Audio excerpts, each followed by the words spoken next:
Hello, welcome to Mont Park Model Railway.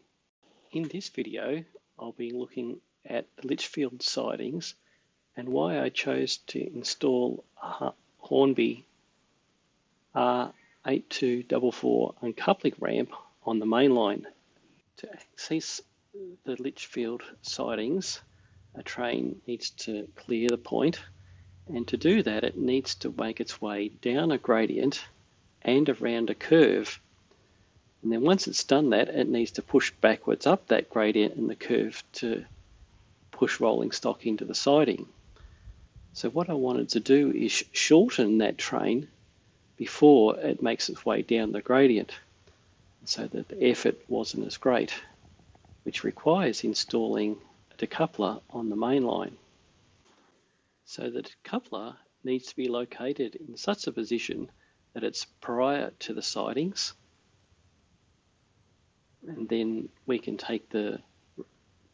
leave some rolling stock there, and then unlike this train that goes all the way around the curve, normally about a 3-car rake, and then push that up backwards into the sidings.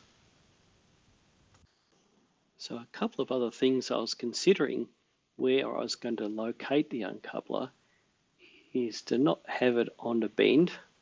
Well, not only can you not install the coupler on the bend, but to make sure the rakes were aligned, or the two cars we were trying to uncouple were actually both relatively straight to make that uncoupling effort less problematic. So what this shows is that a 3-car rake, the loco is only just starting to make its way down the incline, which means that there's less effort to shunt back a 3-car rake back up into the sidings. Now, it might seem obvious to some, but one of the things you need to do when you're going to mount something like a uncoupling ramp that requires a point motor underneath is to make sure that where you're going to mount it, you can actually access it. A bit of an inspection under the board found that there was no way of possibly accessing it without doing some carpentry work beforehand.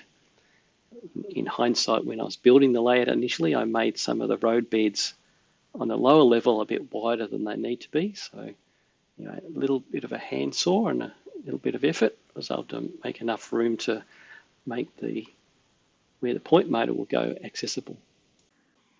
Quick tidy up with the dustbuster and get on to mounting the uncoupling ramp. Something I mentioned in the previous uncoupling ramp install video was these little tabs on the side of the frame is to just cut them down, because they're designed to hook in under the rail, but reality they often just foul the sides of the flanges of the wheels instead. So I cut them down and just that's why I pin the ramp down. So the ramp's installed and the ramp itself has had the fins removed. Made a little bit more effort this time to make that tidy up and look a bit more flush. It's good to do a quick manual test to make sure the mechanism's all free and able to move as expected. Next task is to get under the layout, mark up roughly where the point motor needs to go, and then mount the point motor. Then we'll move on to wiring it up. One of the things I set up when I was planning for Mont Park is to have a main distribution panel. So all the wiring comes through this panel, and that saves a lot of congestion in the actual control panels themselves. It also allows me to retrofit when I go to DCC, any control and segmentation. So each row of connectors is for each area of the layout, and we've got a specific section here for Lichfield. So over to the control panel. So there's a control panel for Lichfield itself, and the control panels are made up or designed on a 2-centimetre grid. And so the idea is that all the switches are at approximately 2 centimetres apart, So I'll just mark out a new area and mount a new switch. And of course, you always look behind the panel to make sure you're not going to drill into any other cables. And then the way the wiring's done for the point motors, there's a common that runs around the center contacts, and then we just run the individual cable, the return that will go out to the point motor itself. A quick one through to make sure it doesn't foul any of the locomotives if they pass by.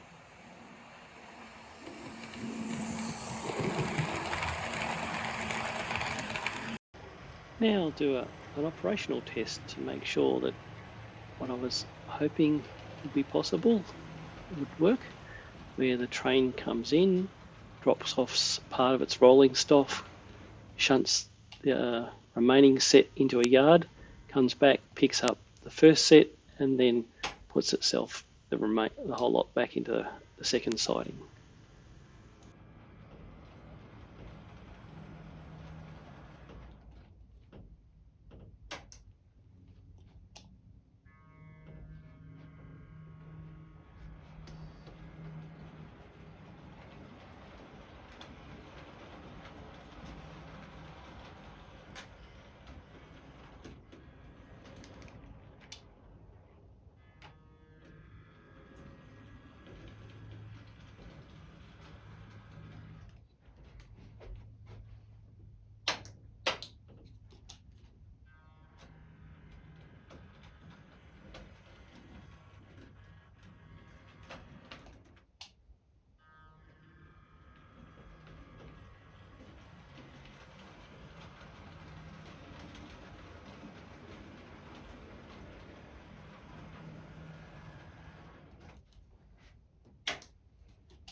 That was all very well, and does the same work in reverse.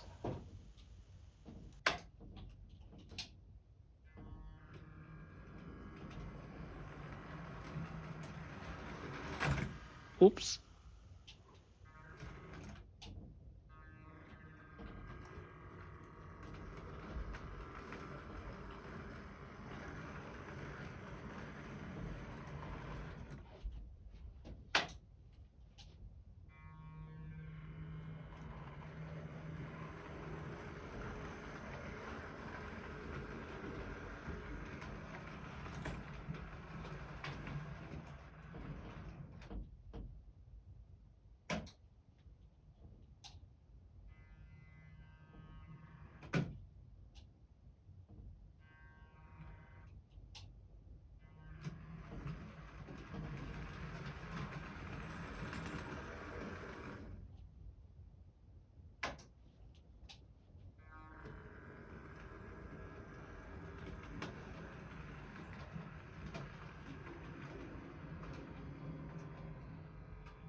Well, that's all for this video.